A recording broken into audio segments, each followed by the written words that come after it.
Yes, उनकी आंखें, उसमें देखते ही उनका वॉइस, इतनी हैवी वॉइस है गीता जी, कहते थे आई वाज लाइक मैं लाइंस भूल जाती थी। किसी के सामने इम्प्रेशन बेकार ना हो जाए।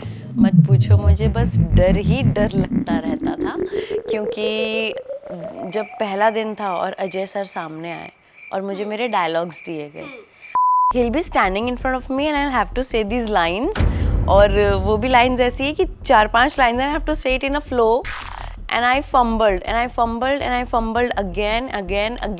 तो मैं ये गीता देवी से पूछूं या फिर श्रुति से पूछूं कि अजय देवगन के साथ काम करके कैसा लगा? गीता देवी तो फैन है अमय पटनायक की, तो उनके साथ काम करना तो मेरे लिए एक तो लाइफ टाइम अचीवमेंट अवार्ड था मेरे लिए। भाई दीवार तोड़ने वाला जो सीन है। मुझे बुलाया गया कि आओ, और मुझे बताया नहीं था कि ये वाला सीन है अभी। उन्होंने मुझे बोला कि देखो ये दीवार है, इसको भी तुम्हें तोड़नी है। मैंने बोला क्या? तो बोलते हैं हाँ हाँ। तो मैं उनसे पूछने लगी असली है कि क्या? तो बोलते बताएंगे। तब तक राज सर आए, डायरेक्टर। अरे साड़ी में करेगी, और वो डाउटफुल हो गए। एंड आई वाज लाइक कि यार ये तो हीरो मोमेंट है, ये मैं कैसे छोड़ दूँ। ये अनफॉर्चुनेटली मेरे साथ नहीं हुआ, क्योंकि हमने जितने भी चंक शूट किए वो इतने सीरियस थे। पर खबरें तो फैलती हैं इंडस्ट्री में, इसलिए इन लोगों को प्रैंकस्टर्स का नाम दिया गया है। तो लेट्स होप कि आगे मैं उनकी बलि का बकरा बनूं।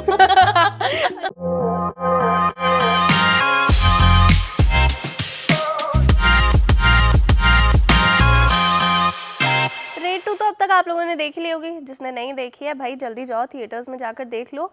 वैसे रिएक्शंस जो आए हैं ना श्रुति, वो तो मिक्स्ड आए, बट एक चीज़ ज़रूर कांस्टेंट थी, मतलब किसी को अच्छी लगी मूवी, किसी को बेकार लगी, लेकिन एक चीज़ थी कि श्रुति की एक्टिंग हमें काफ़ी अच्छी लगी। सो कैसा फील होता है जब ऐसी मूवी करो और उसके बाद से लोग सिर्फ यही बोले कि हाँ मूवी कैसी भी हो लेकिन एक्टिंग बहुत अच्छी थी? बहुत अच्छा लगता है, क्योंकि एज एन एक्टर आपका सबसे इम्पोर्टेंट काम ही यही होता है कि आप जो भी कर रहे हो वो अच्छा लगे।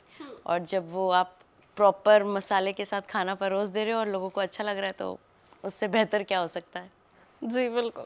श्रुति, तो स्टार्टिंग से स्टार्ट करते हैं। कैसे एक्टिंग का कीड़ा आया? कब से स्टार्ट हुआ ये? कीड़ा बचपन से ही मैं डांस वांस तो करती थी, स्कूल में भी करिकुलर एक्टिविटीज़ में रहती थी। और मैं थिएटर स्टार्ट किया मैंने अपने कॉलेज में, और फिर वहाँ थिएटर करते जब मज़ा आने लगा, और मज़ा आने के साथ साथ ये लगने लगा कि अब इसके अलावा और कुछ नहीं आ सकता, तब पता चला कि हाँ कीड़ा घुस गया है। उसके बाद जब मैं ड्रामा स्कूल गई और बारीकियों से चीज़ों को सीखा, तो लगाव होने लगा। तो पसंद से कई ज़्यादा अटैचमेंट है इससे। जी बिल्कुल। और रेड 2 की बात करें तो कैसे प्रोसेस स्टार्ट हुआ? सिलेक्शन का कास्टिंग हुई थी प्रॉपर? जी, हमारा ऑडिशन हुआ था, कास्टिंग बेस से मुझे ऑडिशन कॉल आया था, और इसके हमने 3 राउंड दिए। और ऑडिशन का जो प्रॉपर प्रोसेस होता है, they give you the scene, you perform it, और they tell you the brief of the character. तो उस हिसाब से आप चीज़ें करते रहते हो। हालांकि मैं गई थी 2 दिन के कैरेक्टर की ऑडिशन देने के लिए, और बाद में वो कैरेक्टर स्क्रिप्ट से हट भी गया था और मेरा उसमें सिलेक्शन भी नहीं हुआ था। लेकिन उन्होंने कहा कि एक और कैरेक्टर है, director wants to audition you for that. तो ऐसे लैंड अप हुआ गीता देवी। अच्छा ठीक है, तो मैं ये गीता देवी से पूछूं या फिर श्रुति से पूछूं कि अजय देवगन के साथ काम करके कैसा लगा? गीता देवी तो फैन है अमय पटनायक की, और श्रुति पांडे भी फैन है अजय देवगन की। तो उनके साथ काम करना तो मेरे लिए एक तो लाइफ टाइम अचीवमेंट अवार्ड था मेरे लिए, बिकॉज आप उनको देख के बड़े हुए हो, आप उनके देखो देखो जानम हम जैसे गानों पे वाइब करते हुए आए हो, और now you are working with him like you are his co actor. It's a big thing. तो पूरी जर्नी, पूरा एक्सपीरियंस वाज अमेजिंग, ब्यूटीफुल।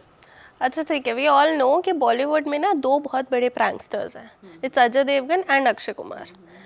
तो ये हो मूवी में, साथ में सेट पर ये हो, तो ऐसा हो नहीं सकता कि वो प्रैंक ना करे। बिल्कुल। आपके साथ कोई ऐसा प्रैंक हुआ है या फिर सेट पे और किसी के साथ अजय देवगन ने किया? अनफॉर्चुनेटली मैं यही बोलती हूँ बार बार कि अनफॉर्चुनेटली मेरे साथ नहीं हुआ, क्योंकि हमने जितने भी चंक शूट किए वो इतने सीरियस थे कि शायद वैसा मौका नहीं मिला। पर बिल्कुल सेट पे हुए, बट मैं वहाँ मौजूद नहीं थी तो मुझे उतना पता नहीं है। पर खबरें तो फैलती हैं इंडस्ट्री में, इसलिए इन लोगों को प्रैंकस्टर्स का नाम दिया गया है। तो लेट्स होप कि आगे मैं उनकी बलि का बकरा बनूं। अच्छा यार, ये बहुत ही इंटरेस्टिंग चीज है कि लोग चाहते हैं कि हमारे साथ हाँ, प्रैंक हो। हाँ, हाँ। लाइक मैंने देखा है स्टैंड अप कॉमेडीज में भी लोग स्पेशली आगे वाली सीट्स लेते हैं कि हाँ हम पे जोक क्रैक हो, हमें तब मजे आएंगे। हाँ, आपके पास एक मेमोरी रह जाती है ना। ठीक है, रेड 2 में ओवरऑल एक्सपीरियंस कैसा रहा काम करने का, सेट पे जाना, how was it all? Experience तो मेरा बहुत अच्छा रहा। पूरी जर्नी बहुत मज़ेदार थी। मतलब मैंने इतने दोस्त बनाए क्योंकि हमने एक लंबा वक्त बिताया सेट पे, और it was like a home. वो होटल के कमरे हमारा घर बन गए थे। तो हम बहुत मस्तियाँ करते थे और बहुत सारी नई नई चीज़ें सीखने को मिली। आप दूसरों को देखते हो तो आपको पता चलता है कि अच्छा ये चीज़ें हम ऐसे भी कर सकते हैं, वैसे भी कर सकते हैं। एक्टिंग के अलावा और डिपार्टमेंट्स कैसे काम करते हैं, उनकी कितनी मशक्क़त होती है, एक फ़िल्म को बनाने के पीछे कितने लोग रहते हैं। तो वो पूरी एक जर्नी जब देखने के लिए मिली तो वो बहुत ही अद्भुत कह सकते हैं। हाँ। ठीक है, और अगर मैं आपके पूरे एक्सपीरियंस को सम अप करना चाहूँ एक वर्ड में या फिर आपके कैरेक्टर को, क्या वर्ड होगा वो? कैरेक्टर को अगर आप वो करें तो मैं बोलूँगी इनोसेंट एंड पावरफुल। मेरे कैरेक्टर को मैं मानती हूँ। और अगर मैं अपनी पूरी रेड 2 की जर्नी की बात करूँ तो it's beautiful. It's beautiful. It's beautiful, yes. अच्छा, पावरफुल की बात हुई भाई, दीवार तोड़ने वाला जो सीन है उसकी थोड़ी सी ना बैक स्टोरी जाननी है मुझे। बैक स्टोरी उसकी मुझे भी जाननी थी, क्योंकि मेरे को एक्चुअली मुझे पता नहीं था कि वो सीन मुझे करना है। बहुत हेक्टिक स्केड्यूल था उस वक्त। मौसम भी लखनऊ में हम शूट कर रहे थे, तो ऐसा होता था कि सुबह बहुत गर्मी होती थी और रात को बहुत ठंड होती थी। तो दिन भर से हम वो क्राउड वाले सीन शूट हो रहे थे, तो बहुत क्योस था ही, सब थक भी चुके थे। तो ये लास्ट शॉट था उस दिन का, और मुझे बुलाया गया कि आओ, और मुझे बताया नहीं था कि ये वाला सीन है अभी। मैं वहाँ पहुँची और स्टंट दादा आए, उन्होंने मुझे बोला कि देखो ये दीवार है, इसको भी तुम्हें तोड़नी है। मैंने बोला क्या? तो बोलते हैं हाँ हाँ।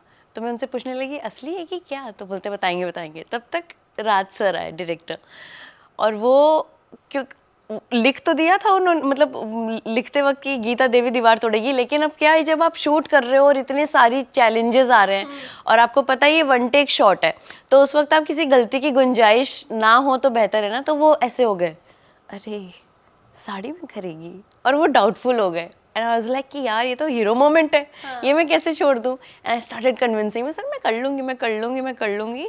और फिर मास्टर भी आए हमारे, स्टंट दादा, उन्होंने भी आश्वासन दिया कि नहीं नहीं कर लेगी। Then I started preparing for it. उनकी जो पूरी टीम थी उन्होंने मुझे वार्म अप करवाया, मुझे टेक्निकलिटीज़ बताई, उसके बाद फिर बताया कैसे क्या करना है। फिर अजय सर आए, फिर बॉस आए। फिर उन्होंने मुझे 2-3 टेक्निकलिटीज़ बताई, कुछ प्रिकॉशन सेफ्टी के बताए, और फिर हमने वो सीन किया। और वो इतना, मतलब थैंक गॉड वो वन टेक शॉट हुआ और वो इतना अच्छा हुआ कि इवन आई लाइक इट। या डेफिनेटली। फिर मैंने क्या किया, मैं गई और साड़ी में जाके मैंने दीवार तोड़ दी। जय बजरंगबली। अच्छा, रेड 2 को हाँ करने का सबसे बड़ा रीजन क्या था? रेड 2 को हाँ करने का रीज़न क्या नहीं हो सकता, इतनी बड़ी फ्रेंचाइजी है। दूसरा उसमें इतने अच्छे, इतने बड़े दिग्गज एक्टर्स हैं, स्टोरी इतनी अच्छी है। रेड 1 भी जो थी, अब इट्स समथिंग जो नॉट ओनली यूथ और कोई एक तबका पसंद नहीं कर रहा है उस फिल्म को, कोई उस फिल्म का कोई एक पोर्शन फैन नहीं है। It's for everybody, you know, like the family, the youngsters, like everybody loves it. तो ऑफ कोर्स इसका पार्ट 2 आना था, तो वो भी वैसी ही होनी थी कि पूरे पूरे लोग जाते और इन्जॉय करते अपनी फैमिली के साथ। तो मुझे पता था कि ये फिल्म बहुत पसंद आएगी लोगों को।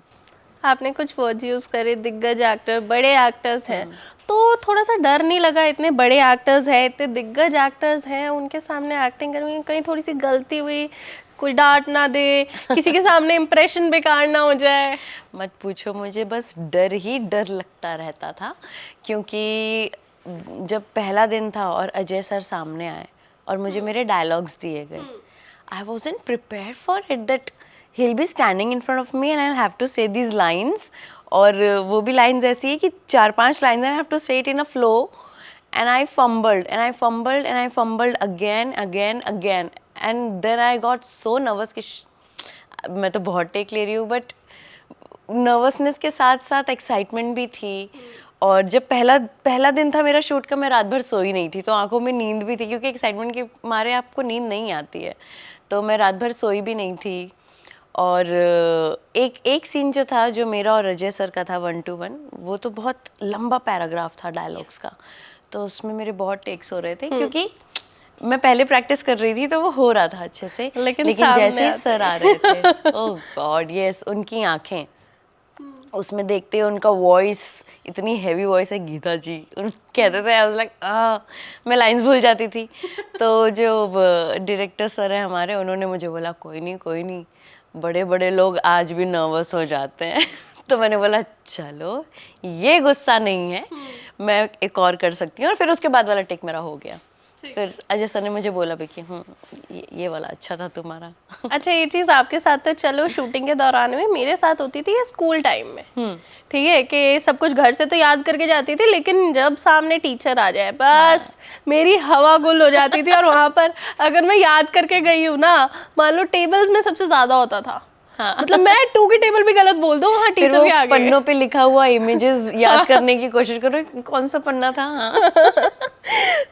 तो ऐसे कोई चाइल्डहुड मेमोरी, जैसे ये मैंने बताई, आपकी भी कोई होगी जो सबसे ज़्यादा फॉन्ड मेमोरी है? कभी कभी वो अच्छी भी होती है, बुरी भी होती है, बट बुरी के बारे में हम क्यों ही बात करें? सही बात है। अब इसमें अच्छा बुरा दोनों शामिल है, क्योंकि मेरे पिताजी हमें डांट लगाते थे, तो वो हमें कैसे डांट लगाते थे कि हमारा जीके चलता था कि इधर का प्रेसिडेंट कौन है, उधर का प्राइम मिनिस्टर कौन है। तो वैसे ही वो आधी रात को लाइक 10 बजे 11 बजे हम बैठा के टीवी में गाने लगा देते थे, पुराने गाने, जैसे कोई हसीना जब रूठ जाती है तो, और वो बैठा के मुझे बोलते थे कि देखो कितना प्यारा शूट हुआ है, मुझे ये बताओ ये चलता हुआ सीन कैसे शूट किया होगा उन्होंने, कि टांगा भी चल रहा है, ट्रेन भी चल रही है, आजकल तो इतनी सारी टेक्निकलिटीज़ हैं, इतने मॉडर्न चीज़ें हैं, उस वक्त कैसे शूट किया होगा। तो वो मेमोरी मेरे दिमाग में बहुत स्ट्रॉन्ग है, क्योंकि I was in school that time, I was in like 8th 9th 10th grade, पर मुझे तब अब लगता है कि अच्छा मेरे दिमाग में फिल्म्स, हिंदी बॉलीवुड गाने तब से ही फीड करे जा रहे थे। हाँ, वो पापा की मेहनत है, जो कि आज लोगों को रेड 2 में श्रुति का काम इतना ज़्यादा पसंद आया। May be. सो अब काम पसंद आया है, आगे और भी काम आने वाला है, कोई फ्यूचर प्रोजेक्ट्स है इन द लाइन? मैंने एक नेटफ्लिक्स के लिए एक सीरीज कंप्लीट करी है, एक सीरीज चल रही है, वो अभी होल्ड पे है, बट उसमें I am playing a cop, तो I did some fight scenes and all, तो I was enjoying that. I am waiting कि वो कब रिज्यूम हो, कुछ चीज़ों की वजह से रुकी हुई है। तो हाँ, अभी ये 2 चीज़ें हैं, और बाकी और तो ऑडिशंस वगैरह, तो it's a basic process, I am doing that. Welcome to cop universe. वैसे ऐसा कहा जाता है कि जो भी एक बार कॉप बन जाता है ना बॉलीवुड इंडस्ट्री में, तो उसका ग्राफ ऐसे ही जाता रहता है, ठीक है, because cop we all know यार, कॉप है वो, भले ही वो अक्षय कुमार हो, सलमान खान हो, अजय देवगन हो, सबने जब भी कॉप की यूनिफॉर्म पहनी है ना, तो ऊपर ही गया है ग्राफ। लेट्स सी, आपके मुंह में Fingers घी, crossed। शक्कर, मीठा, एवरी मीठा चीज। नहीं, और मीठा मत खिलाओ। प्रोटीन, चलिए प्रोटीन। हाँ, वो ठीक है। अच्छा, एक चीज़ है लास्ट, अगर कोई हिस्टोरिक कैरेक्टर आपको प्ले करना हो, बहुत ज़्यादा रिस्पॉन्सिबिलिटीज़ होती है, हिस्टोरिक बोले हम, बायोपिक बोले, कोई एक ऐसा रियल लाइफ फिगर हो, कोई वॉरियर हो जो आपको प्ले करना हो, तो वो कौन होगी? अब ऐसे मेरे दिमाग में, मेरे जहन में भी बहुत पर्टिकुलर नाम नहीं है, बट मैं सीरियसली चाहती हूँ कि ऐसी कोई फीमेल ऑफिसर हों जो किसी फोर्स में हो, हमारे आर्मी में हो या नेवी में हो या एयरफोर्स में हो, तो उनकी कोई एक ऐसी ऑफिसर हो जो जिन्होंने अपना हमारे देश को बहुत बड़ा योगदान दिया हो लेकिन हम उनके बारे में जानते ना हो, तो ऐसी कोई स्टोरी कभी मेरे सामने आए जो कहीं छुपी हुई बैठी हुई है लेकिन बहुत प्यारी है, बहुत पावरफुल है, तो मैं ऐसे किसी विमेन का कैरेक्टर प्ले करना चाहूँगी, उनकी स्टोरी को मैं लोगों को बताना चाहूँगी। क्योंकि हिस्ट्री में और ऐसे तो हम काफ़ी सारी चीज़ें पढ़ते हैं, लोग जानते भी हैं, बट उन लोगों के बारे में जो बिना किसी नाम और शोहरत के भी चीज़ों को करने पे विश्वास रखते हैं और करके चले जाते हैं, तो उनके लिए मैं I gladly like to do something. Okay, thank you so much. I hope आपको ऐसे ही आगे काम मिलता रहे। मेरे मुंह में तो घी शक्कर है ही। ठीक है, plus thank you so much यहाँ आने के लिए, अपना टाइम निकालने के लिए। Thank you so much, I had a great time.